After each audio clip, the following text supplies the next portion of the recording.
Hey, good afternoon. Today is Thursday, March the 21st, 2024. The time now is 3 o'clock p.m. Yesterday, I did made a video in which I talked about the situation relating to ECOWAS. I basically provided a no answer to the question of whether we should have a strong ECOWAS in West Africa, on the African continent, or a strong military apparatus, strong military system like ECOWAS on the African continent. I provided a no answer, and I basically provided a clear and concise reason for why, justification for why. To an extent, I repeated myself in the video. I repeated the reason why, the justification why. And I just want to provide an addendum or an addition to the information I provided, to what I stated yesterday in the video, to the justification.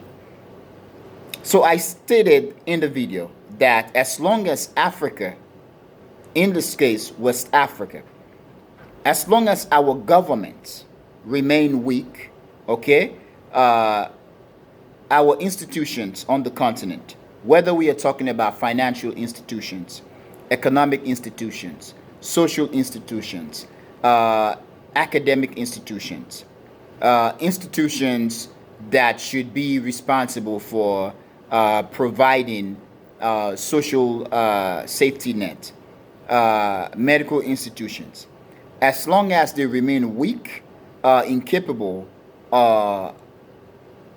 unproductive, or not advanced, not developed, okay, then what should be the case? We should have a weak ECOWAS. And the reason is that we at the time and at a point where we do have leaders who are not Pan-Africanist, who, like PLO Lumumba would say, and I've been quoting him or referring to him a lot, that it is as if when an African person win an election into a political office, it is as if that person had won a lottery, a lotto. And I would also add that such reality is not unique to Africa. It is the case around the world. Now, it depends on the amounts of money, financial, economic, social incentive a person will win as a result of assuming a political office. But it is the same thing in the United States.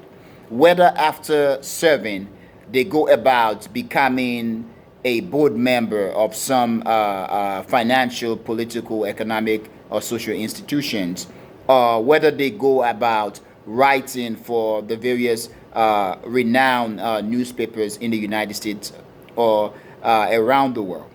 It is the case. We are seeing in the West, in the United States, in the United Kingdom, in parts of Europe or all of Europe, politicians, after serving in office, they go about doing big things. In fact, some of the position that they go about assuming are positions which still keep them influential in the European or in the Western system, where they are able to still make decisions that impact the rest of Europe, the rest of the West, and the rest of humanity. In most cases, we in the rest of humanity that is not the West, we are suffering. Okay, we are impacted negatively by these people. Now, in terms of ECOWAS, as long as our leaders are weak, incompetent, as long as our leaders in Africa, okay, I'm talking about the government, the political, financial, economic, social, medical, academic institution, as long as they are weak and dependent, it means that we have a government that cannot fight for us.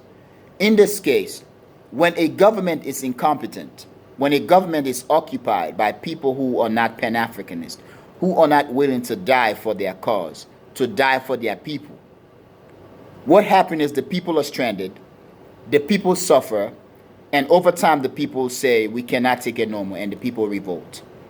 And in most cases, in Africa or around the world, once the people revolt, the leadership often will basically get the military, the security apparatus, to go and basically crack the people's skull. Okay? So we saw last year, it is evident that institutions such as ECOWAS does not represent the interest of Africa. Yes, the whole idea of ECOWAS's existence, at least at the incipient stage, was to promote security on the African continent, in West Africa. But I think at least much recently, with countries around the world, Western countries having military bases all over the world and all over Africa, the U.S. has over 750 bases all over the world. The U.S. Went as far as, under Judge Bush, initiating AFRICOM, U.S. African Command, which is based in Germany. I remember when the whole thing came about, the whole development of AFRICOM, there were protests on the African continent that we don't want such institutions, such military organization on the African continent. And in order to escape controversy, it was basically implanted in Germany. I think Stuttgart, or whatever they call the city or the region of Germany. But AFRICOM, a U.S. African Command, is basically, I would say, it is an imperial force. It is an extension of an empire. And look, the United States is an empire. We have a country that has over 750 bases around the world and still making move to implant more bases in people's country with the justification that it is doing so for security reason. When you have over 100 bases, or at some point it ceased to become a security reason, it is an empire. Secondly, it is very interesting that the United States is going around the world in people's country to promote or defend America in people's country, while at the same time Americans are running around throughout the countries with guns and killing innocent people. We are seeing mass shooting all over America. I have made a conclusion. Western countries that have military bases all over the world, whether you are talking about France, Britain, and so on, and in this case, the United States, excluding Russia, we're talking about France, the United Kingdom, and the United States, the three nuclear superpowers in the West. They have military bases all over the world. I once was thinking, and this was in reference to nuclear bombs, and I asked myself, the U.S. has about 6,000 or so nuclear bombs. Where are those missiles? Where are they kept? And I said to myself, perhaps all those military bases that are implanted in people's countries around the world are not just housing soldiers and fighter jets. They are housing nuclear missiles, nuclear weapons. And not so much for the defense nature of things, but because those things are dangerous. I don't know how they work, but perhaps there are possibility that a nuclear weapon, okay, the warheads or whatever, over time, the structure become weak and the chemicals could leak. Perhaps that is a possibility. I don't know about it. But there are possibilities, and I do believe that many of these military bases in people's countries are housing nuclear weapon or chemicals as deadly as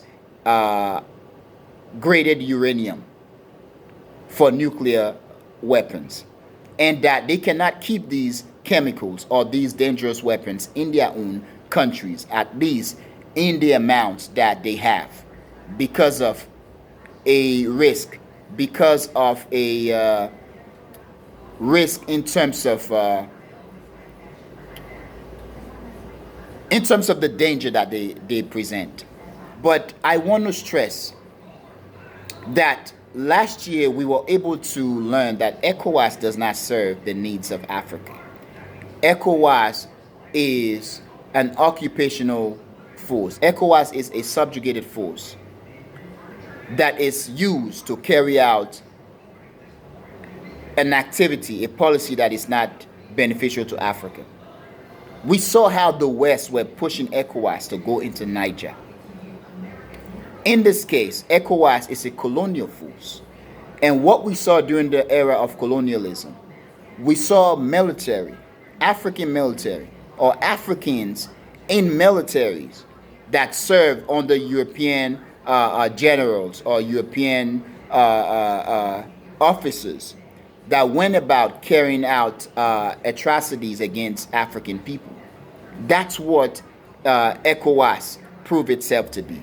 So having a powerful ECOWAS on a continent where our government and our leaders are not accountable to us, the day when we, as the African people, the day when we snap, those leaders will send those military formation, ECOWAS, against us.